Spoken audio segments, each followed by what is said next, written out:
قال النبي صلى الله عليه وسلم إذا دخل رجب اللهم بارك لنا في رجب وشعبان وبلغنا رمضان।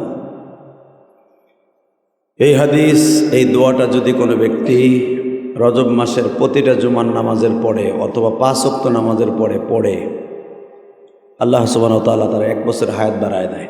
সুবহানাল্লাহ। কারণ রাসূল সাল্লাল্লাহু আলাইহি ওয়াসাল্লাম ইদা দাখালা রজব, যখনই রজব মাসের এই মাস উদিত হতেন, চাঁদ উদিত হতে দেরি আছে, রাসূল সাল্লাল্লাহু আলাইহি ওয়াসাল্লাম এই দোয়া পড়তে দেরি করতেন না। রাসূল আকরাম সাল্লাল্লাহু আলাইহি ওয়াসাল্লাম কোনো দিনও বলেন নাই আল্লাহ রোজার মাস পর্যন্ত রোজা রাখার তৌফিক দান করেন এবং রজব আর শাবান মাসের বরকত দান করেন। তাহলে বোঝা গেল রমজান মাস পর্যন্ত আমার বাঁচায় রাখেন। এই কথার দ্বারা বোঝা যায় বিশ্বনবী মুহাম্মদ রাসূলুল্লাহ সাল্লাল্লাহু আলাইহি ওয়াসাল্লাম রজব আর শাবানকে অনেক দামি করেছেন। এত পরিমাণ দামি করেছেন যে এই মাস প্রতিটা নামাজের পরেই রাসূল আকরাম সাল্লাল্লাহু আলাইহি ওয়াসাল্লাম পড়তেন। সাহাবা একরাম যখন জিজ্ঞেস করতেন, ইয়া রাসূলুল্লাহ, এই মাসের কত দাম? রাসূল বললেন, এই মাসের কত দাম আল্লাহই ভালো জানে। সুবহানাল্লাহ বিহামদিহি। এই মাসের কত দাম কে বেশি ভালো জানে? আল্লাহ। এই মাসের এই দোয়াটা যদি কেউ পড়ে ঠিক মতো, আল্লাহুম্মা বারিক লানা ফি রজব ওয়া শাবান ওয়া বাল্লিগনা রমাদান, আল্লাহ সুবহানাহু ওয়া তাআলা তার আমলে এত পরিমাণ নেকি দান করেন যে রমজানের আগে যদি এই লোকটা মারা যায় 1 বছরের ইবাদত আল্লাহ তাকে দান করবে। 1 বছরের ইবাদত আল্লাহ। শুধু এখানেই শেষ না, বিশ্বনবী মুহাম্মদ রাসূলুল্লাহ সাল্লাল্লাহু আলাইহি ওয়াসাল্লাম বলেছেন রজব মাসটা আল্লাহর কাছে এতই দামি, এই মাসে আল্লাহ রাব্বুল আলামিন আমাকে তার বাড়িতে বেড়াইতে নেওয়া হয়েছে। এই মাসে আল্লাহ সুবহানাহু ওয়া তাআলা আমাকে নামাজ দান করেছে এবং রজব মাসের 3 তারিখ রমজানের আয়াত নাযিল হয়েছে। এতগুলো সৌভাগ্য এই রজব মাস। এই জন্য রাসূল সাল্লাল্লাহু আলাইহি ওয়াসাল্লাম বলেছেন, আমার রজব আর শাবানের ফজিলত দান করেন, বরকত দান করেন, আর রমজান মাস পর্যন্ত বাঁচায় রাখেন। এই রমজান মাস পর্যন্ত বাঁচায় রাখেন, এটার উদ্দেশ্য রাসূল সাল্লাল্লাহু আলাইহি ওয়াসাল্লাম রমজানে মৃত্যু চেয়েছেন।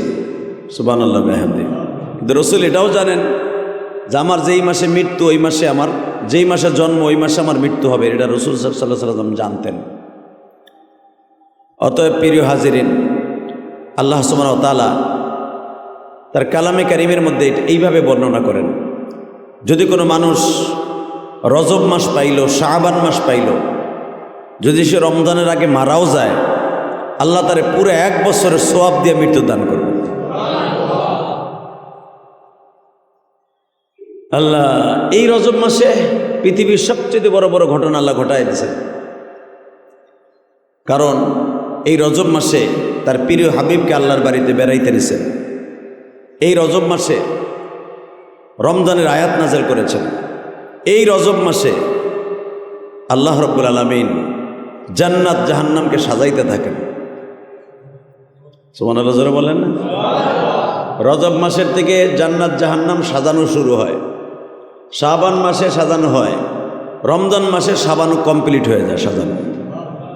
রমজানের 1 তারিখ থেকে জান্নাতের প্রত্যেকটা দরজা কমপ্লিট খোলা হয়ে যায়। তাহলে রজব মাস থেকে জান্নাতের দরজাগুলা সুন্দর করে ডেকোরেশন সাজানো হয়। প্রশ্ন আসতে পারে, রজব মাস থেকে কেন সাজানো হয়? আল্লাহ ইচ্ছা করলে তো 1 সেকেন্ডই পারে। এটার উদ্দেশ্য হলো, আমার আল্লাহ বুঝাই দিলেন রজব মাসটা যে আমার কাছে একটা মাস, দামি মাস, এটা আমি প্রমাণ করে দিলাম। এই মাসে তোমরা বরকত তালাশ করবা, শাবান মাসের বরকত তালাশ করবা। শাবান মাসে যারা বরকত পাইলা, রজব মাসে যারা বরকত পাইলা, আমি রব্বে কারিম তাদের সাথে ওয়াদা দিলাম তাদের জীবনের গুনাহ মাফ করব তো করবই, সে যা চাবে তাই পাবে। ঠিক এই রজবের একটা সময়, যে কোনো একটা সময়, আবু জেহেল হযরত আবু বকরকে ডেকে ডেকে বলে, আবু বকর, তোর নবী মুহাম্মদের কাছে কোনো নতুন খবর আছে কিনা? আবু বকর বললেন, আমার নবীর কাছে নতুন খবর। নতুন নবীর কাছে কোনো খবর নেই, বরঞ্চ নবীর কাছে আল্লাহর পক্ষ থেকে পাঠানো হয়, যেটাকে ওহী বলা হয়। মা ইয়ানতিকু আনিল হাওয়া ইন হুয়া ইল্লা ওয়াহয়ুন ইউহা। নবীর কাছে নিজের মন গড়া কোনো কিছু আসে না, সব কিছু আসে কোথার থেকে? উপরের থেকে, লৌহে মাহফুজ থেকে আসে। সেটা দুইভাবে আসে, একটা হলো ইনডাইরেক্ট আর একটা হলো ডাইরেক্ট।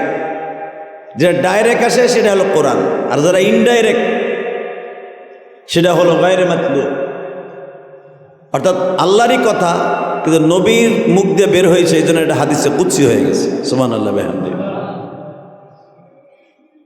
তো আবু জেহেল জিজ্ঞেস করতেছে, তো নবীর কাছে নতুন কোনো খবর আছে কিনা? ঠিক এই মাসের 28 তারিখ, 27 তারিখ দিবাগত রাত্রে, 28 তারিখ সকালবেলা আবু বকর বললেন, আজকে আমার নবীর কাছে একটা নতুন খবর আসছে। সুবহানাল্লাহ জোরে কইলেন। সেই নতুন খবরটা কি? আল্লাহর নবী সাল্লাল্লাহু আলাইহি ওয়াসাল্লাম আল্লাহর বাড়িতে বেড়াইতে গেছিলেন। আরো জোরে কোন আল্লাহর বাড়ি বেড়াইতে গেছিলেন তোর নবী? এটা কেমন কথা কইলি? হ্যাঁ, আমার প্রিয় হাবিব আল্লাহর বাড়িতে বেড়াইতে গেছিলেন। বিশ্ব মানবতার শান্তির দূত নবী মুহাম্মদ রাসূলুল্লাহ সাল্লাল্লাহু আলাইহি ওয়াসাল্লাম আল্লাহর বাড়িতে বেড়াইতে গেছিলেন। এই খবরটা শুইনা আবু জেহেল এক বাক্যে বলে ফেললেন, এটা বিশ্বাসের অনুপযোগী, এটা বিশ্বাসের মতো না। আবু বকর বললেন, এর চাইতে যদি কঠিন কিছু হয় তাও আমি বিশ্বাস করি। আল্লাহু আকবার, আল্লাহু আকবার। আবু বকর বললেন, এর চাইতে যদি কঠিন কিছু হয় তাও বিশ্বাস করি, তবে ঘটনা কি করছে আমি জানি না, তবে রসুল আল্লাহর বাড়িতে বেড়াইতে গেছিলেন আমি এতটুকু জানি, আল্লাহর সাথে দেখা করে আসছে। আবু জেহেল এই কথা শুই না পুরা মক্কায় ঢোল পিটেছে, ঢোল। তোমরা কে কোথায় আসো? বাড়িতে আসো। কেন? গ্রামের বাড়িতে আসো, বাক্কা শহরে আসো। সবাই চলে আসলো রাতারাতির মধ্যে। 28শে রজব কাবাঘরের সামনে শয়তান হাজার হাজার মানুষ সমাবেত করলো, করে আজকে একটা সুন্দর সুযোগ পাইছে, মুহাম্মদরে আজকে পাগল সাজাবো, পাগল। মুহাম্মদ একজন কাযযাব, আসাধ্য দরজার মিথ্যাবাদী, এটা প্রমাণ করব।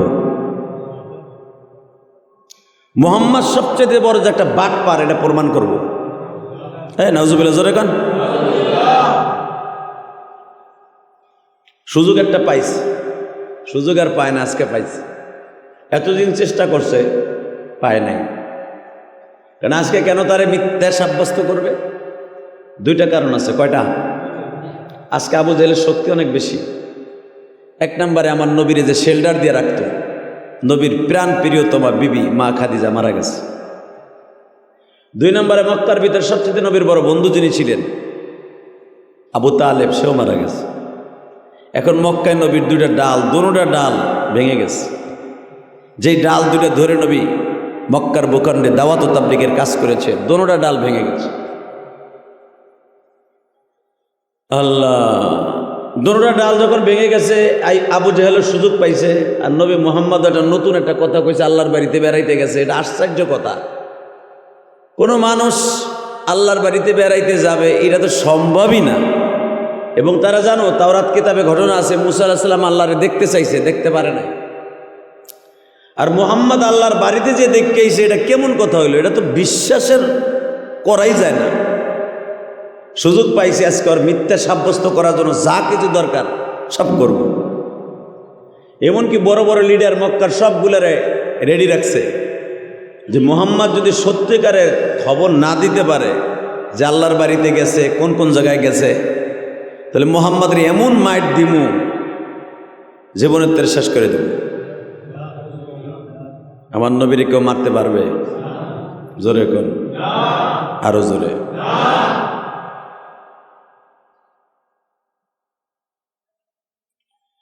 বিশ্ব মানবতার শান্তির দূত নবী মুহাম্মদ রাসূলুল্লাহ সাল্লাল্লাহু আলাইহি ওয়াসাল্লাম এমনই একজন দামি মানুষ, সে আসমানের দিক চাইলে সূর্য তার অস্তিত্ব বিলীন হয়ে যায়, চন্দ্রের দিকে তাকাইলে চন্দ্র দুখণ্ডিত হয়ে যায়,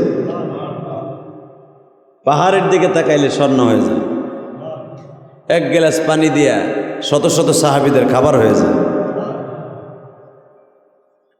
সেই মানুষটার আজকে অপমান করবে, কাযযাব সাব্যস্ত করবে, মাইরে ফেলবে, কত কিছু। শয়তান হাজার হাজার মানুষ, এমনকি পাশের দেশ মিশর, সুদান, ইয়ামান, কাতার, লিবিয়া, বিভিন্ন দেশ থেকে মানুষ খবর দিয়ে রাখছে যে আমরা আগে ওর কাছে যাই, দেখি আসলে কি পাগল না ছাগল। নাউজুবিল্লাহ। যদি তোমাকে দরকার হয় পরে নিয়ে আসবো, তোমাকে সামনে ওরে অপমান এমনভাবে করব, জীবনের তরে ওর বাহিনী নিস্তানাবোধ করে দেব। সম্ভব? জোরে কর। মানুষ যেটা চিন্তা করে সেটা হলো রব্বে কারিম যদি চিন্তা না করে কারো দ্বারা সম্ভব না। ঠিক না বেঠিক? বিশ্বনবী মুহাম্মদ রাসূলুল্লাহ সাল্লাল্লাহু আলাইহি ওয়াসাল্লাম বাজান রজব মাসের 27 তারিখ দিবাগত রাত্রে 28 বেলা সকালবেলা বেঈমান বাক্কা শহরের সব বেঈমানগুলো একত্রিত করল আবু জেহেল। কাবাঘরের সামনে আমার বিশ্বনবীকে ডাকা হইল। তোমার বন্ধু আবু বকর বলল, তুমি বলে আল্লাহর বাড়িতে বেড়াইতে গেছিলা? আমার নবী বলেন, হ্যাঁ গেছিলাম। তা আল্লাহর বাড়িতে যাওয়ার সময় কোন দিক দিয়ে হাইটা হাইটা গেছিলা, না একবারে হেনতেই ডাইরেক্ট উঠছিলা? আমার নবী শুরু করলেন কোরআনের আয়াত, সুবহানাল্লাযী আসরা বিআবদিহি লাইলাম মিনাল মাসজিদিল হারামি ইলাল মাসজিদিল আকসাল্লাযী বারাকনা হাওলাহু লিনুরিয়াহু মিন আয়াতিনা ইন্নাহু হুয়াস সামিউল বাসীর।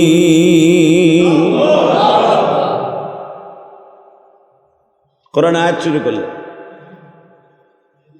আমি আল্লাহর বাড়িতে বেড়াইতে যাওয়ার 2 দিন আগে আল্লাহ আমার কাছে একটা ক্যাটালগ পাঠাইছে।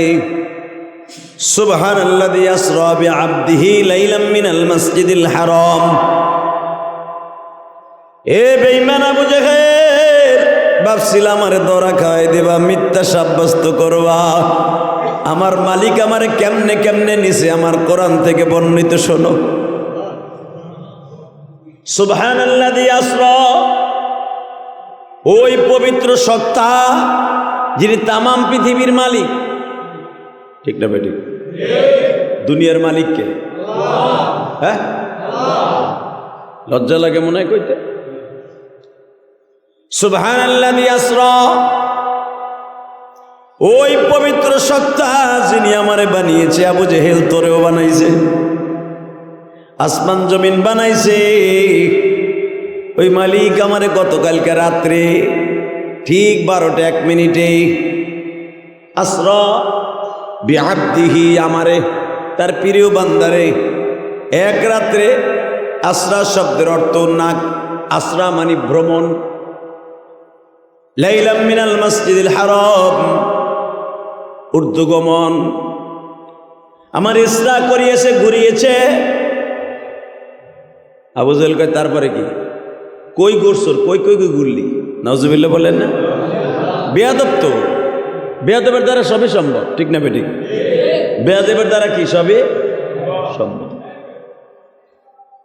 যখন বলেছে আমার গত রাত্রে ইসরা হয়ে গেছে, ভ্রমণ করাইছে আমার আল্লাহ, ওই পবিত্র সত্তা যে তোরেও বানাইছে আমারও বানাইছে, চাচা তোমারও বানাইছে আমারও বানাইছে। বেঈমান বলতেছে, তো কোন কোন জায়গায় গেলি দি শুনি? বলে, প্রথম আমি আমার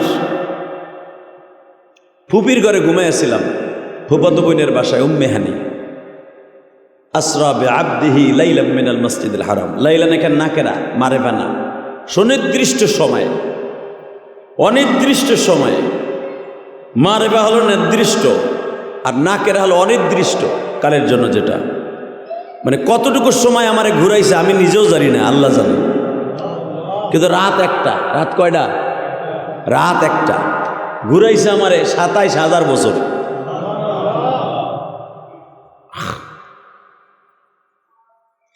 যখন বলছে তো কোন কোন জায়গায় কেমনে গেলে, আমি আমার ফুফাতো বোনের বাসায় উম্মে হানির বাসায় ঘুমাইছিলাম। উম্মে হানির বাসা আপনারা চিনেন, সে হলো শেয়াবে আবু তালেবের পাশে জাবালে আবি কোবাইসের ঢালুতে। এখানে বিশ্বনবী মাঝে মাঝে ইস্তেরাহাতের জন্য, আরামের জন্য যাইতেন। যখনই মক্কায় বেশি ক্লান্ত হয়ে যেতেন, মক্কায় নবীর জায়গা থাকতো না কোনো জায়গায় যাওয়ার, সবাই যেখানে যাইতো খালি মারামারি করতো, নবীরে মারতে চাইতো, নবীরে ধৈরা সেরতে চাইতো, ফারতে চাইতো, নবীরে শেষ করে দেবে, এরকম ষড়যন্ত্র হইতো। তখন নবী আশ্রয় হিসাবে ফুফির বাসায় যে আশ্রয় নিতেন। আরো জোরে কোন ফুফি কাকে বলে? বাপের বোন। তাহলে বোঝা গেল বাপের একটা ছায়া ফুফিদের বাসায় থাকে, তাই না? এটাই কোরআনের ভাষা। রাসূল সাল্লাম যখনই বেশি টেনশনে পড়তেন উম্মে হানির বাড়ি যাইতেন, ফুফাতো বোনটার বাসায় যাইতেন। আর এই ফুফি নবীর অনেক ভালোবাসতেন, অনেক অনেক ভালোবাসতেন, যেই ভালোবাসা শেষ নাই। এত পরিমাণ ভালোবাসতেন যে হুজুরের এই উম্মে হানি, হুজুর এই ফুফাতো বোন এবং ফুফিটা এত ভালোবাসতেন, যদি কলিজাটা কেটে দিতে পারতেন তাও কেটে দিতেন। মক্কার সব জায়গায় হরতাল, মুহাম্মদ কোথাও যেতে পারবে না, যেখানে যাবে সেখানেই তারে মারা হবে, যেখানে যাবে সেখানেই তারে প্রতিহত করা হবে, যেখানেই যাবে সেখানে তাকে সিক্রেট মার্ডার করা হবে। এই হুলিয়া জারি হয়ে গেল মক্কায়। তখন হুজুরে এই ফুফাতো বোনটা উম্মে হানি চিৎকার দিয়ে বলেছিলেন, যদি আমার ফুফাতো ভাইয়ের একটা লম্বা কেউ সেরতে পারো আসিস। কি মনে গেলেন আপনি মহিলাটারে? আর এই মহিলা এমন একটা বংশীয় মেয়ে ছিলেন, এক তো তার নানা আব্দুল মুত্তালিব মক্কার প্রেসিডেন্ট, আর এক তো তার মামারা আবু তালেব, আবুল আহাব, তারপরে হামজা, আব্বাস, তারা মক্কার সেই ধারণার নাঠিয়াল। ওই পাওয়ারে উম্মে হানি বলতেন, আমার জীবনের বিনিময়ে হলো আমার মামাতো ভাই মুহাম্মাদের একটা পশমও ছিঁড়তে পারবি না, এমন একটা গ্যারান্টি দিত। আমার আল্লাহ এই কথাটা অনেক পছন্দ করছে, সুবহানাল্লাহ। কেমনে পছন্দ করলেন? উম্মে হানির একটা রাতের কথা আল্লাহর কাছে অনেক পছন্দ হয়ে গেলেন। সারা মক্কার ভিতরে বিশ্বনবীর শত্রু আর শত্রু। মিরাজে যাওয়ার আগে বিশ্বনবী কোথাও যাওয়ার টাইম নেই, যেদিকে যায়, কারণ এক তো বিবিটা মারা গেছে, মা খাদিজা মারা গেছে, আবু তালেব মারা গেছে, নবীকে ছায়া দেওয়ার মতো কেউ নেই মক্কায়। নবী বিভিন্ন জায়গায় বিভিন্ন সময়ে গোপনে গোপনে পালায় পালায় থাকে। উম্মে হানি বলে দিলেন এবং হুজুরের ফুফি বলে দিলেন, বাবা আমার জীবনের বিনিময় হলো তোমার গায়ে একটা লগের টোকা কেউ দিতে পারবে না, তুমি আমার বাসায় চলো। নবীও দেখলেন আমার বিবি নাই, বিবি যখন ঘরে নাই, এখানে ঘরে থাইকেই বা লাভটা কি, শান্তি নাই। আমার নবী ফুফির সাথে চাদরের ভিতরে করে চাদর মুড়া দিয়া উম্মে হানি, হুজুরে ফুফাতো বোন আর হুজুরে ফুফি চাদরের মধ্যে করে বিশ্বনবীকে নিয়ে শিয়াবে আবু তালেব অর্থাৎ উম্মে হানির বাড়িতে গেলেন। বিশ্বনবী ফুফির সাথে বোরকার মধ্যে চাদরের মধ্যে করে ফুফির বাসায় যখন গেছে, ফুফি আর ফুফাতো বোন রান্দাও নিয়ে বইছে দরজায়, যে আমাদের ঘরে যদি কেউ একবার আসে ওর বডি থাকবে এক জায়গায়, মাথা থাকবে আর এক জায়গায়। সারাটা দিন নবীরে পাহারা দিছে দরজার পর বসে, সারাটা দিন নবীরে পাহারা দিয়া বারবার নবীরে দেখতে যায়, দেখি আমার ফুফাতো ভাই আমার মামাতো ভাইটা টেনশন করে কিনা, ফুফি যে দেখে আমার ভাতিজাটা টেনশন করে কিনা। এদিক দিয়ে আমার আল্লাহ বারবার বলতেছে, ওয়ালা তাহজান ইন্নাল্লাহা মানা, টেনশন করেন না, আমি আল্লাহ আছি তো আপনার সাথে। হুজুরে ফুফি যেও বললেন, বাবা কোনো বেঈমান এখনো আমাদের বাড়ির সামনে আসে নাই, যদি আসে এই তরবারি তোর কল্লা দুই টুকরো হয়ে যাবে, তুমি টেনশন করো না।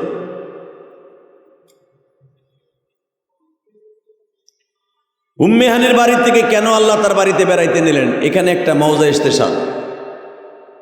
ইচ্ছা করলে আল্লাহ অন্য জায়গার থেকে নিতে পারতেন, অথবা প্রথম শ্রেণী বলতে পারতেন কাবায় হাতিমে শুয়ে থাকেন, ওখান থেকে আমি নিয়ে আসবো।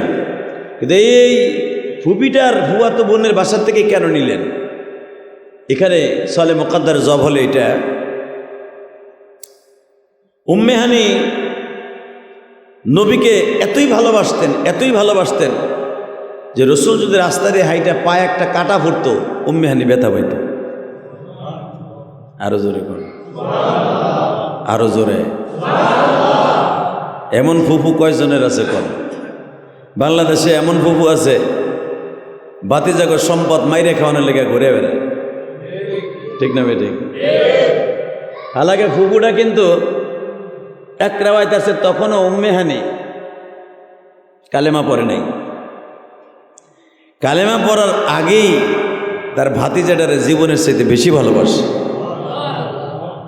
আর এক রাওয়ায়াত আসছে উম্মে হানিও কালেমা পড়ছে, ওদের ফুফিও কালেমা পড়ছে। বা ইখতিলাফ, যদি কালেমা না পড়ে থাকে বুঝেন কাফের অবস্থায় ভালোবাসার গভীরত্ব কত। এই ভালোবাসার খাতিরে কালেমা না পড়ার কারণেও তার বাড়ির থেকে আল্লাহর বাড়িতে বেড়াইতে নিছে। আর যদি কালেমা পড়ে থাকে তাহলে উম্মে হানির জন্য আল্লাহ জান্নাতের প্রতিটা দরজা খুলে দিছে। আরো জোরে কন।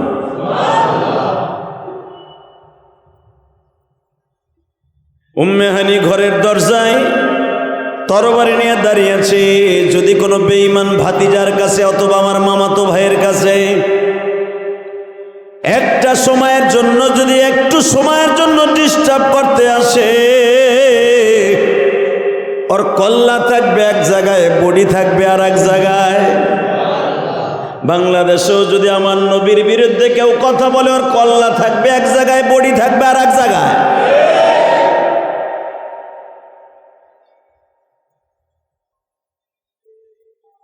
হঠাৎ করে হুজুরে ফুপি ইশারের নামাজের আগ দিয়া নবীর জন্য খাবার লয়ে গেছে।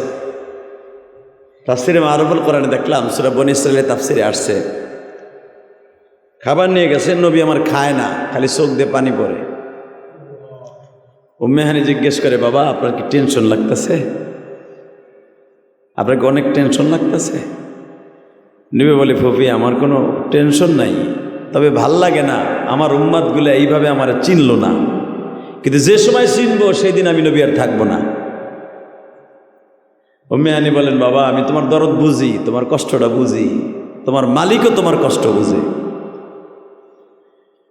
এই যে নবীর যে কষ্ট, বিবিটা মারা গেছে, চাচাটা মারা গেছে, মক্কার বেঈমানগুলো নবীর যেখানে পায় সেখানে মারে, এই বুক ভরা কষ্ট লইয়া ফুপির বাসায়, ফুফাতো বোনের বাসায় শুয়ে আছে। আর এই বাড়িটা দিছেও আব্দুল মুত্তালিব, না নিজের মেয়ের নামে লিখে দিছে। সুবহানাল্লাহ বলেন না? আব্দুল মুত্তালিব এই বাড়িটা তার মেয়ের নামে দিছে।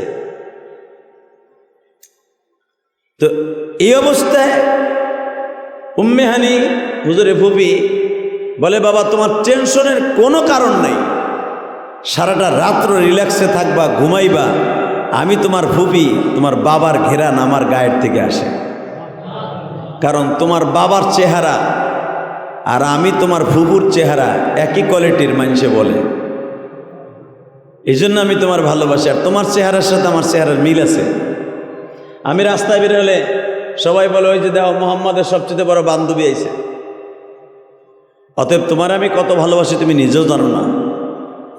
আমার নবী কাঁদে আর বলে, ফুপি গো আমার মন কেন জানে বলে, যদি আজকে আমার মা বাইসে থাকতো, আমার মা যদি বাইসে থাকতো, মক্কার অলিতে গলিতে প্রত্যেকটা খবর লইয়া গোয়েন্দা হিসাবে আমার কানে পৌঁছাই দিত।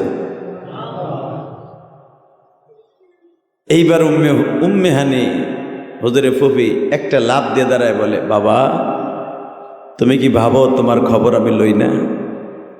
তোমার প্রত্যেকটা খবর আমি উম্মে হানি প্রতিদিনের খবর প্রতিদিন লই। তুমি কোথায় যাও, কোথায় খাও, কোথায় কি করো, সব আমার কাছে আছে।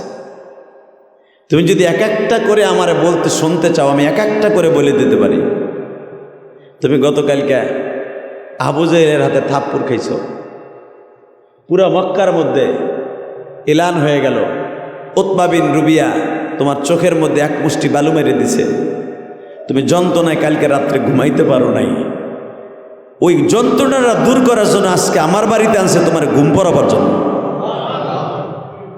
তুমি ঘুমাও, আমি ফুপু দাঁড়ায় আছি। আমার বিশ্বনবী ফুপির কাছ থেকে বিদায় নিয়ে বাবা খাটের উপরে শুয়ে পড়লেন। আমার আল্লাহ ডেকে ডেকে বলে, ও জিবরাইল,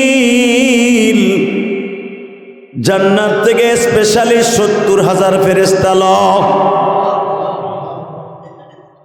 তুই নিজে আজকের হাবার হয়ে যাবি। আল্লাহ কোথায় যাব? যায় দেখ আমার বিশ্বনবী ফুপির বাসায় ঘুমায়। যা, ফুফাতো বোনের রুমের মধ্যে ঘুমায়। প্রথম যাইয়া ফুফাতো বোনের ছাদটারে ফাটায় ফেলবি। ছাদটা ফাটাইয়া দুইজনে মিলে আমার নবীরে কোলে নিবি। কোলে নিয়ে কাবা হাতিমের মধ্যে ঘুম পড়ায় দিবি। নবী আমার রিল্যাক্সে ঘুমাবে 12টা 1 মিনিট পর্যন্ত। এরপরে আমার নবী কিনে আমার বাড়িতে উড়াল মারবি। কিন্তু আমার বাড়িতে উড়াল মারার আগে আসরা বিআবদিহি লাইলাম মিনাল মসজিদিল হারাম, বাইতুল্লাহ থেকে নিয়ে মসজিদে হারাম অর্থাৎ কাবা ঘরের সামনে থেকে নিয়ে বারাকনা হাওলাহু লিনুরিয়াহু মিন আয়াতিনা, যেই সমস্ত জায়গায় নবীরে লয়ে যাবি চারিদিকে আমার বরকত বিস্তৃত থাকবে। খবরদার নবীর শরীরের মধ্যে যেন বাহিরের কোনো বাতাস না ঢুকে। বারাকনা হাওলাহু লিনুরিয়াহু মিন আয়াতিনা, আমার নবী যেই রাস্তা দিয়ে যাবে রাস্তাটা থাকবে নিরাপত্তা, আমার বরকত দিয়ে বিস্তৃত করা থাকবে। মনে রাখবি, এখানে শুধু আমি আল্লাহ থাকবো আর তোরা ফেরেশতারা থাকবি, আমার নবী থাকবো। যেই রাস্তা দিয়ে যাবি পুরা রাস্তাটারে নিরাপত্তার সাথে চলাফেরা করাবি।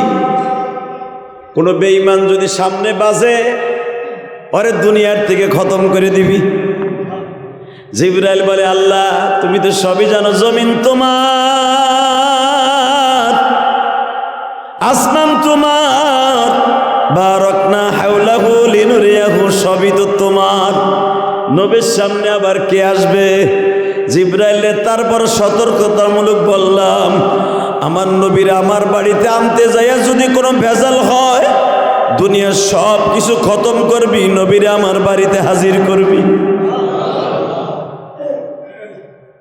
ইন্নাহু হুয়াস সামিউল বাসির। আমি কিন্তু দেখতাছি আর শুনতাছি তুই করস কি নবীর লগে। আমি আল্লাহ সব দেখতাছি।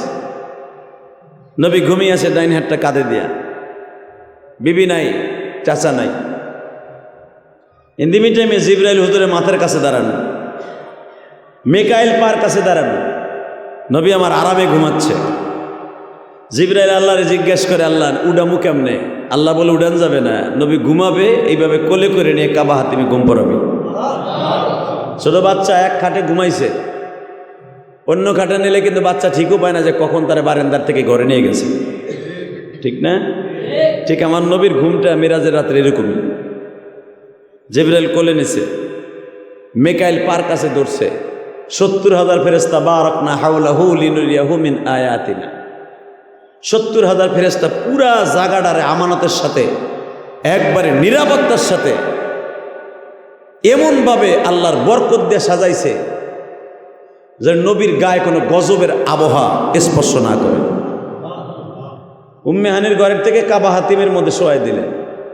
কাবা হাতিমে নবী ওইখানে ওইভাবেই ঘুমাইতেছে। জিবরাইল কখন নবীরে কাবা হাতিমে নিয়েছে নবী নিজে বলতেও পারে না। এর দ্বারা বোঝা যায় নবী গায়েব জানতেন না, গায়েব জানলে বলতে পারতেন। কাবা হাতিমে ঘুমাচ্ছে বিশ্ব নবী। ইন দি মিন টাইমে রাত যখন 12টা 1 মিনিট বাজছে, আল্লাহ কোরআনে বলেন, জিবরাইল নবীর এখন জাগ্রত কর, কারণ আমার নবীরে আমার বাড়িতে আনবো জাগ্রত অবস্থায়, কোনো ঘুমের অবস্থায় না। এই জন্য কোনো ইমাম বলেন রসুলকে ঘুমের ভিতরে মেরাজ করিয়েছেন না, রসুলকে জাগ্রত অবস্থায় সফর করাইছে। সুবহানাল্লাহ বিহামদিহি। জিবরাইল এসে বিশ্ব নবীর পায়ের কাছে দাঁড়ায় আছে, মাথার কাছে দাঁড়িয়ে আছে মিকাইল। 70,000 ফেরেশতা পুরা মক্কা নগরী ঘিরে ফেলেছে। বারাকনা হাওলাহু লিনুরিয়াহু মিন আয়াতিনা, আল্লাহর ঘোষণা, পুরা জায়গাটারে নিরাপত্তা করবি।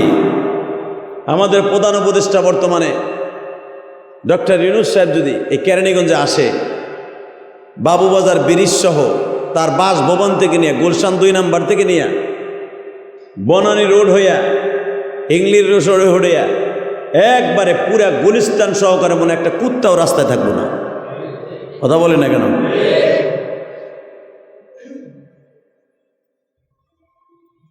আল্লাহ, তাহলে দুনিয়ার একটা সাধারণ একটা উপদেষ্টা, একটা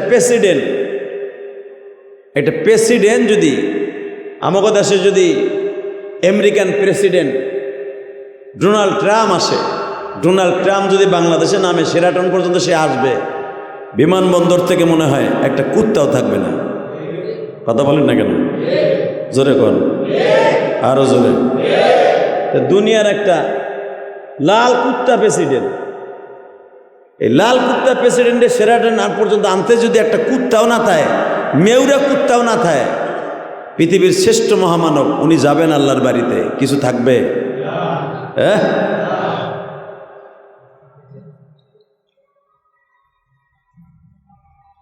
বারাকনা হাওলাহু লিনুরিয়াহু মিন আয়াতিনা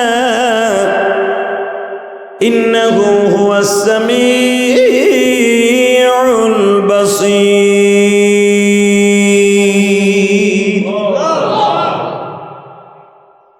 সবই আল্লাহর কথা। বিশ্বনবী বললেন, আমি জানতাম না কখন আমি কাবা হাতিমে আসছি। ঠিক 12টা 1 মিনিটে জিবরাইল সিদ্ধান্ত নিলেন নবীকে জাগ্রত করবেন। কেমনে নবী জাগ্রত করবেন, এটা হলো প্রশ্ন। এখানে ইখতিলাফ। জিবরাইলকে আল্লাহ বলে দিয়েছে, ইন্নাহু হুয়াস সামিউল বাসীর, আমি আল্লাহ দেখতাছি, আমার জ্ঞানও আছে, তুই কেমনে আমার নবীর সাথে কি ব্যবহার করস। কারণ আমার বাড়িতে আনতে হইব, চারিদিকে রহমত বরকত থাকবে, তার সাথে কিন্তু এমন কাজ করা যাবে না যে নবী কষ্ট পাবে। এখানে তো তার বন্ধু চিফ গেস্ট নবী মুহাম্মাদের খেলা আর আল্লাহর খেলা। এখানে আমি জিবরাইল মাঝখানে ভাটা বাসায় লাভ নেই। আল্লাহ তুমি শিখাই দাও, তুমি শিখাই দাও, তোমার বন্ধুরে ঘুমাইতে উঠাবো কেমনে? সুবহানাল্লাহ বলেন না? তুমি শিখাই দাও, তুমি শিখাইলে আমি পারবো। আল্লাহ বললেন, তোর জিব্বার মতো আমি 2টা জিনিস দিয়ে বানাইছি। 2টা? কয়টা? জিবরাইলের জিব্বার মধ্যে 2টা ধাতু দিয়ে আল্লাহ বানাইছিলেন। 2টা। আমাদের জিব্বা সামনের পাশ হলো ধারালু, আর এই পাশ হলো লালা। মনে রাখবেন, তাফসিরে জালালের মধ্যে আসছে, সূরা বনী ইসরাঈলের তাফসিরে, মানুষের জিব্বার এই পাশ ধার কেন? আপনার খাবারটা জিব্বা ঘুরে ঘুরে দাঁতের নিচে দেয় না আঙ্গুল দিয়ে দেন? কথা কন না কেন? খাবার গোস্তটা ঢুকাই দিলেন গালে, ওটাকে আঙ্গুল দিয়ে দিয়ে দাঁতের নিচে দেন? এই বড় মেয়ে দেয়, এই বড় মেয়ে। এই বড় মেয়ে এমন একটা কম্পিউটার, এই পাশের মারি আপনার পকে খাইছে ব্যথা, এই পাশ দিয়ে চাবাইতে পারতেছেন না, দাম করে ঘুরলি দিয়া ডাইন পাশে লয়ে আয়। কথা কন না কেন? এই পাশে ব্যথা, উমা, এই পাশে চাবাইতে পারি না, জিব্বাই বুঝে যে এই পাশে তোর ব্যথা, চান্দু একবার ঘুরেন দিয়া বাম পাশে লয়ে আয়। দোনো পাশ ব্যথা, এই চান্দু কায় না রে, দোনো পাশ ব্যথা, কাম হইব না। তখন ও জানে যে কোন জায়গায় এখন লাগবে। কথা বলেন না কেন? যেটা আপনার আঙ্গুলে জানে না, কে জানে? কথা কন। যদি আপনি আঙ্গুল দিয়া ডাইন পাশে তা বাম পাশে নিতে চান, এমনি ঢুকাইতে হবো, ঢুকাইয়া ওখানে থুইয়া আর পরে চাবাইতে হবো। কিন্তু উনি জানে কোন জায়গা দিলে তাড়াতাড়ি ফিনিশ হবে। এ কে শিখাই দিছে? জোরে কন। দেখবেন যারা স্ট্রোক করে তাকে গাল দিয়ে খাওয়ায় না কেন, নল দিয়ে খাওয়ায় কে? এটি তো প্রশ্ন। গাল দিয়ে খাওয়ায় না, কি দিয়ে খাওয়ায়? জোরে কন। গাল দিয়া না নল দিয়া? স্ট্রোক করে দেন, তারপরে কোন দিক দিয়ে খাওয়ায়? পিছনে না সামনে? সেদিন বুঝবেন। এই মুসলমানের বলা, স্ট্রোক করা রোগী হসপিটালে থাকলে তার গাল দিয়ে খাওয়ায় না, নল দিয়ে খাওয়ায়। কারণটা কি? তার গালের বাহাদুরি শেষ। কথা বলেন না কেন? এখন তার নলের বাহাদুরি। নল ছাড়া আর পেটে কিচ্ছু যাইব না, আর পেটে না গেলে পুরা ইঞ্জিন ঠান্ডা থাকবো না, আরো স্ট্রোক করে মরবা তাড়াতাড়ি। কারণ পেটে তো আপনার ইঞ্জিন ঠান্ডা রাখতে হবে, এটা নল দিয়ে দাও, আর যে হান দিয়ে পেট কেটে দাও ঢুকাইতে হইব ওখানে, ওখানে না দিলে তো কাম হইব না, ইঞ্জিন বন্ধ, অফ, পুরা তরে বপ। দেখো আমার মালিক কত কারিগর। তো আপনার আমার জিব্বা হলো, এই পাশ হলো লালা দিয়ে ভরা, এই পাশে কিন্তু নালা নাই, এই পাশটা হলো ধারালো, আপনার খাবারটারে ঘুরাইয়া ফিরাইয়া ধার ধার সাপের আইসটার মতো, এইটা ধারালো। সাপের কোনো ঠ্যাং নাই, সে হাটে কে দিদি এত দ্রুত, তার আইসটাটাই ঠ্যাং। কথা কন না কেন? তার পেটের মধ্যে আইসটা আছে, যখন হাঁটে আইসটাগুলো আপনি খারাপ হয়ে যায়। ওর মতো দ্রুত পৃথিবীতে কোনো প্রাণী চলতে পারে না, সাপ যত দ্রুত চলতে পারে। কিছু কিছু সাপ আছে আল্লাহ ঠ্যাং নাই, কোনো কিচ্ছু নাই, সে এত দ্রুত চলে কেমনে? আল্লাহ তার পেটের মধ্যে এমন কটা ঠ্যাং দিয়ে দিছে, প্রায় ৩,৫০০ ঠ্যাং আছে, ৩,৫০০ ঠ্যাং। একটা সাপের ৩,৫০০ ঠ্যাং। হায়াতুল হায়ান কিতাবে দেখেন, এগুলো বানায় জিহাদি সাহেব কয় না, টাকা কামাইতে বহুত কষ্ট করন লাগে, টাকা যে কামাই লাখ লাখ, এটার পিছনে বহুত মেহনত আছে। আপনি জানতেন যে সাপের প্যাডের নিচে ৩,৫০০ ঠ্যাং আছে? কথা কন না কেন? এই যে মাগ না জানলেন, কয়টা দিছেন আমারে? ৩,৫০০ থেকে ৪,০০০ ঠ্যাং আছে একটা সাপের। ও যখন হাঁটে ওই ঠ্যাংগুলাকে পাহাড় বলো, পর্বত বলো, নদী নালা বলো, কিভাবেও সাঁতরায় যায়। পানি বলো, পাহাড় বলো, কত দ্রুত একটা সাপ উঠে যায়। এই পিলার দিয়ে কেমনে ধাম ধাম করে উঠে যায়, কই ওর ঠ্যাং কই, পুরা দিয়ে সোজা সোজা না। উনি যেন এটা খাড়া করে, তখন ৩,৫০০ ঠ্যাং একসাথে কাম করে। সুবহানাল্লাহ, বউর কাছে যেয়ে কইবে, এখানে কবে বউ খাওয়ান দেবো তখন সুবহানাল্লাহ কইবে। আমার মালিক যেখানে যা লাগে তাই দিয়া, সুবহানাল্লাহ কন। উনি এমন একজন কারিগর, যেখানে যা লাগে। মানুষের যদি ৩,৫০০ ঠ্যাং দিত, ৩,৫০০, ওই বেটা হাঁটতো না, বইরেই তো তাই কর। হাঁটবো কয়টা দিয়া? যদি কইতো না খালি 2টা ইউজ হইব, বাকিগুলো পকেটে নিয়ে ঘুরবি। ও থুইতেও তো জামা লাগতো আরো 30টা। কথা কর না কেন? হ্যাঁ, আমার মালিক কয় তুই লম্বা, ৩,৫০০ দিয়ে দিছি, বাস তুই যেখানে খুশি যেতে পারবি দ্রুত। আর মানুষের 2টা দিছি, ওই 2টা দিয়ে আবার তোর মতো সাপড়ে পিঠে মারতে 1 সেকেন্ড সময় লাগবে। কথা বলে না কেন? তোর ৩,৫০০ ওর কাছে অকার্য, 2 ঠ্যাঙের কাছে। আল্লাহ, জিব্রাইলের জিব্বার কোয়ালিটি একটা, আর মানুষের জিব্বার কোয়ালিটি 2টা। কয়টা? 1 নম্বরে হলো আপনার খাদ্য মিহিন করার জন্য। এই যে জিব্বার উল্টা পাট, যে পাটটা সমান, এই পাটের লালা জন্ম নেয়। আপনার খাবারটা এই লালায় নরম করে। আপনি যারা রুটি খান, পাম রুটি, যারা বিস্কুট খান, যদি লালায় যদি আপনারা নরম করে না দিত, তুমি চান্দু আক করে মরতা। কথা কন না কেন? হাইছেন না? আমার আল্লাহ কত বড় বৈজ্ঞানিকটা দেখছেন নি? খালি হাসবেন না, চিন্তা করবেন একটু মাথায়। তাতাফাক্কারু খালকিল্লাহ ওয়ালা তাতাফাক্কারু বিল্লাহ। আল্লাহ বলছে আমি তোরে যেমনি বানাইছি, দুনিয়া কোন জায়গা কি বানাইছি এটা চিন্তা করে চলিস। তোর এক গালের মধ্যে দেখ কতগুলো মেডিসিন দিছি। 1 নাম্বার মেডিসিন, তোর খাবারটারে লালা দিয়ে আমি ভিজাই, তা না হলে একজন একটা চান্দু এখানে বিস্কুট খাইতে পারতেন না। জীবনও আটার রুটি খাবা, ডায়াবেটিস রুটি খাওয়ান লাগতো না। কথা কন না কেন? ওই স্ট্রোক করলে ওই লালাটা থাকে না, ওই লালাটা শুকায় যায়, ওই লালাটা পড়ে যায়, শক্তি থাকে না। তখন আপনার চা পাবার এবিলিটি নাই, তখন আপনার পাইপ দিয়ে খাওয়ান লাগে। ওটাও আমার আল্লাহ করে দিয়েছে, যেরকম মারহাবা। এই নাকের সাথে আমার মালিক পাকিস্তানের সাথে একটা সম্পর্ক করে দিছে, যেন আমার বান্দা স্ট্রোক করার পরে না খায় না থাকে। আর নাকের গতিতে নল ঢুকাই দেব এমনভাবে। আবার ওখানে একটা মেশিন হলার আছে, একটা মোটর আছে লাগানো পেটের মধ্যে, মোটর।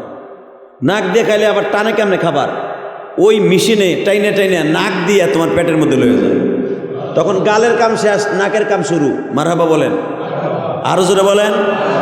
নাকের কাজ শেষ, শুরু, পেটের মুখের কাম শেষ।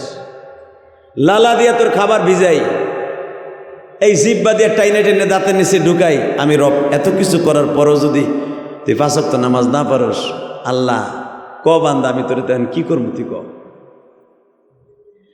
কাইফা তাকফুরুনা বিল্লাহি ওয়া কুনতুম আমওয়াতান ফাআহইয়াকুম সুম্মা ইউমীতুকুম সুম্মা ইউহয়ীকুম সুম্মা ইলাইনা তুরজাউন। তুই কেমনে নামে কারামি করিস আমার সাথে? তোর এক গালের মধ্যে 7 কোয়ালিটির মেডিসিন দিচ্ছি আমি, 7টা কোয়ালিটির।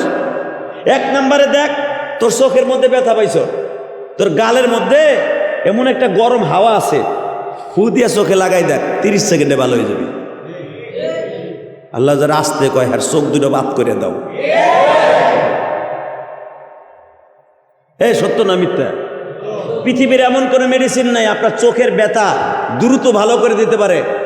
আপনার গালের গরম হাওয়াটা ফু দিয়া খালি চোখে লাগাই দেবেন, 30 সেকেন্ডে বালা। এমন কোনো মেডিসিন জন্ম নেয় না যে 30 সেকেন্ডে আপনার চোখের ব্যথা ভালো করে দিতে পারে। ওই মেডিসিনটা আপনার গালের মধ্যে। কথা বলে না কেন? কেউ যদি আপনার চোখের মধ্যে তেলা উঠছে, তেলা আছে না, তেলা উঠলে ইমাম আবু হানিফা বলেন এবং আবু হানিফা রহমতুল্লাহ বলেন এবং হাকিমুল উম্মাত মুজাদ্দিদে জামান, সমস্ত উম্মাতের ডাক্তার, হাকিমুল উম্মাত মানে কি সমস্ত উম্মাতের ডাক্তার, তিনি হলেন আশরাফ আলী থানভী। বেহেশতে জিওরের মধ্যে একটা ঔষধ লেখছে, যদি কারো চোখে কেতর হয়, চোখে ছান্দি পড়ে, চোখে ফুলি পড়ে, ফাকাশাফনা আনকা গিতাআকা ফাবাসারিকা আল ইয়াউমাল হাদিদ, এই আয়াতটা পড়া মুখের মধ্যে থেকে লালালিয়া প্রতিদিন খালি এমনি ডলা দিবেন, চোখের জ্যোতি ভালো হয়ে যাবে। চোখের 1 নাম্বার মেডিসিন আপনার চোখের 1 নাম্বার মেডিসিন আপনার গালের মধ্যে। কথা বলেন না কেন? কারো চোখে যদি ময়লা হয়, ওঠে লাল হয় না, আপনার নিজেরটা নিজে ভাপ দিয়ে গামছার মধ্যে দিয়ে ভাপ দিবেন, 3 দিন দেওয়ার পরে ভালো হয়ে যাবে। আল্লাহ বলে এই কারিগর আমি, তোর মেডিসিন তোর মধ্যে আছে। তো আপনার এই পাশ থেকে লালা জন্ম নেয়, আর এই পাশ থেকে খাবার ঘুরে ঘুরে দাঁতের নিচে দেয়, আর জিব্রাইলের পুরা জিব্বাটাই নরম। কারণ জিব্রাইলে তো খাওয়ান লাগে না, জিব্রাইলের দাঁত আছে, জিব্বা আছে, সব আছে, কিন্তু তার জিব্বাটা আপনার আমার মতো না। তার জিব্বা হলো পুরা আপনার উল্টা পাট যেরকম এরকম সরু। রব্বে কারিম বলেন, জিব্রাইল রে, তোর জিব্বাটা আমি কেন এরকম বানাইছি জানো? শুধু একদিন ইউজ করার জন্য, একদিন ব্যবহার করবি, একদিন, এই জন্য বানাইছি। তোরে কোটি বিলিয়ন কোটি বছর বাঁচায় রাখবো, শুধু একটা দিন, শুধু তোর জিব্বাটা ইউজ করার জন্য। আজকে সেই দিনটা কি করবো আল্লাহ? তোর জিব্বাটা ধারালো থাকতে নবী আমার কষ্ট পাবে, সুরসুরি লাগবে, সুরসুরি। কারণ ধারালো জিব্বা দিয়া চাটা দিলে কষ্ট পাবে। তোর এই সরু জিব্বাটা দিয়া নবীর পার নিচে লাগাই দেয়। তোর আজকে বললাম তোর জিব্বাটা আমি এমনি বানাইছি কেন? জিব্রাইল চোখের পানি ছেড়ে দিয়া বলে, মালিক, তোমার বন্ধু মুহাম্মাদের এত দাম,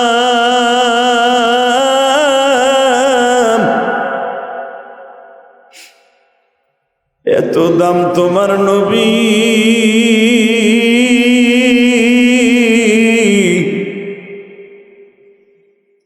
আমি জিব্রাইল সমস্ত নবীর কাছে এই জবান দিয়া জিব্বা দিয়া ওহী লইয়া যায়, সেই জিব্বাটা তোমার নবীর পায়ের সাথে লাগায় দিব আল্লাহ।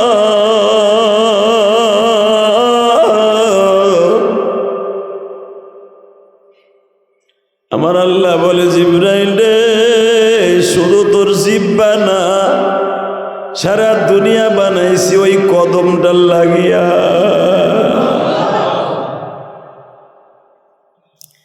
জিব্রাইল নামাজের সূরাতে বসলেন, নবীর ডাইন পায়ের গুরবুনের নিচে জিব্বাটা লাগাই দিলেন।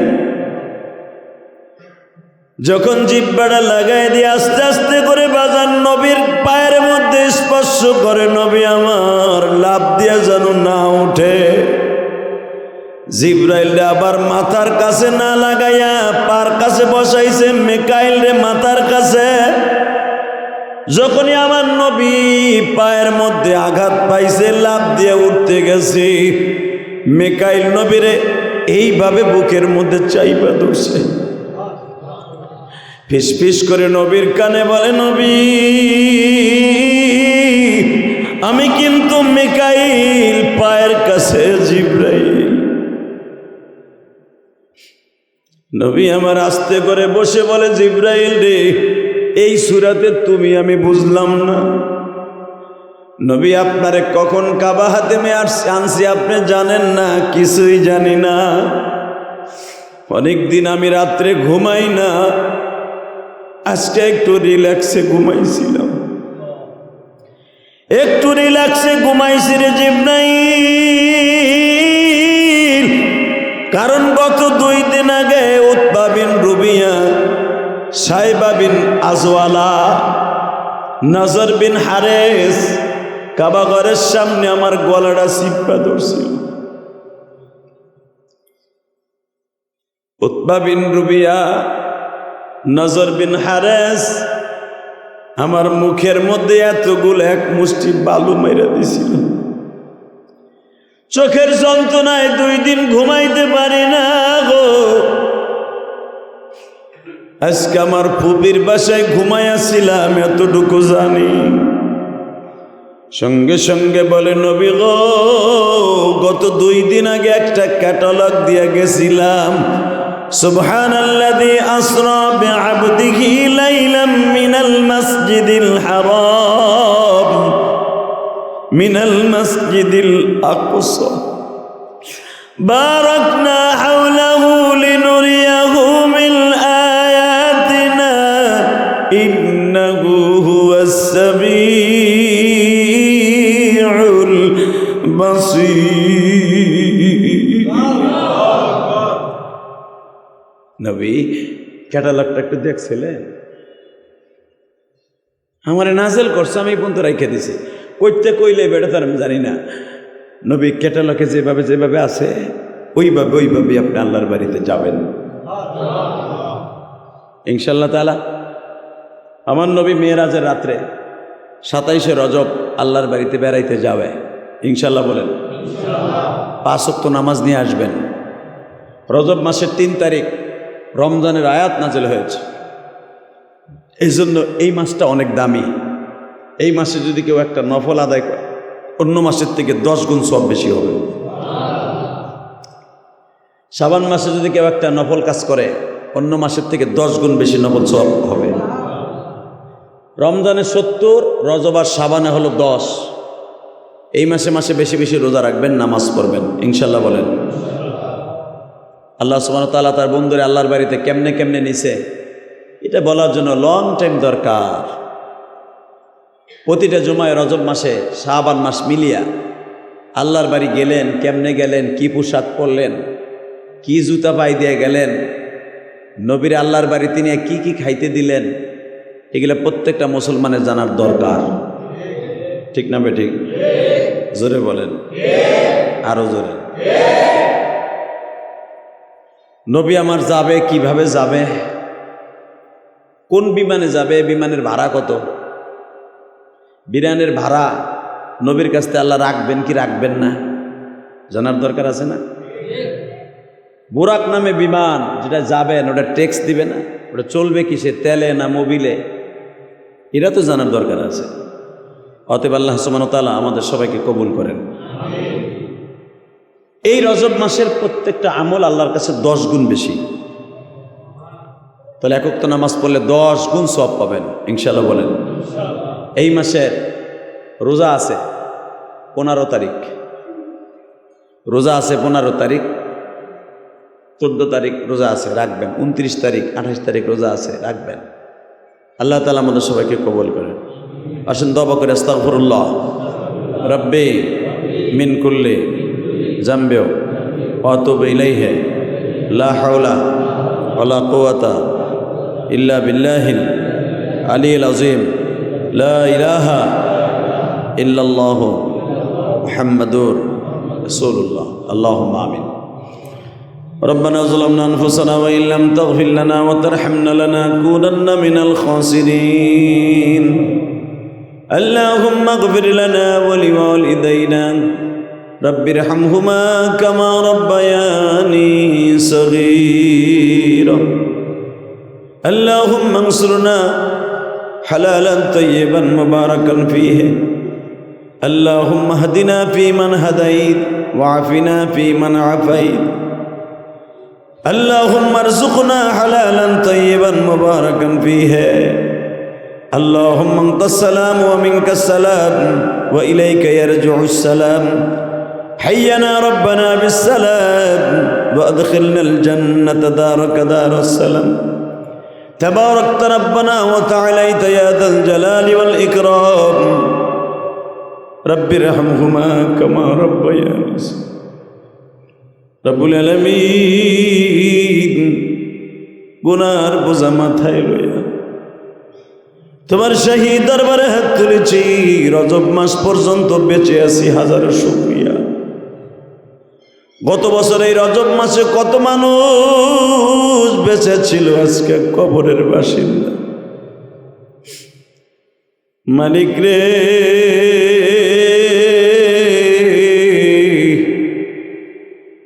কে কোন জায়গায় কোন অবস্থায় আছে কিচ্ছু জানি না। মেহেরবানি করে প্রত্যেকের জীবনের গুনাহ মাফ করে দাও। আল্লাহ তাআলা যারা আমার সাথে আমিন আমিন বলছে, এদের মধ্যে কার যেন জনম দুঃখিনী মা নাই। পৃথিবীতে মায়ের মতো দরদি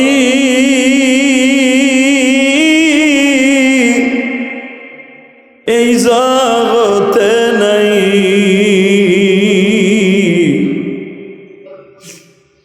বাবার মতো দরদি এই জগতে নেই।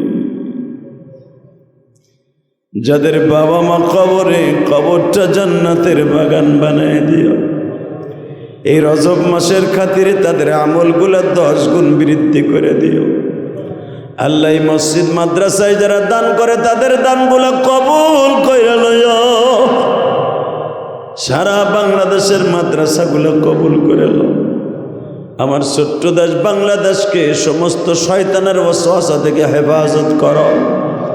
আল্লাহ আমাদের দোয়া কবুল মঞ্জুর করিয়া লও। ও মালিক, অনেকের ব্যবসা বাণিজ্য খারাপ, বরকত দিয়ে দাও। হালাল রিজিকের ব্যবস্থা করে দাও। যারা অসুস্থ আছে তাদের সুস্থ বানায় দাও। আল্লাহ যে যেখান থেকে হাত তুলছে প্রত্যেকের জীবনের গুনাহ মাফ কইরা দাও। সাল্লাল্লাহু তাআলা আলা খায়রি খালকিহি মুহাম্মাদি ওয়া নূরি আরশিহি সাইয়্যিদিনা মাহুম বিরহমাতিকা ইয়া আরহামার রাহিম। যার যার স্থানে যারা 4 রাকাত সুন্নাত পড়ে নেন।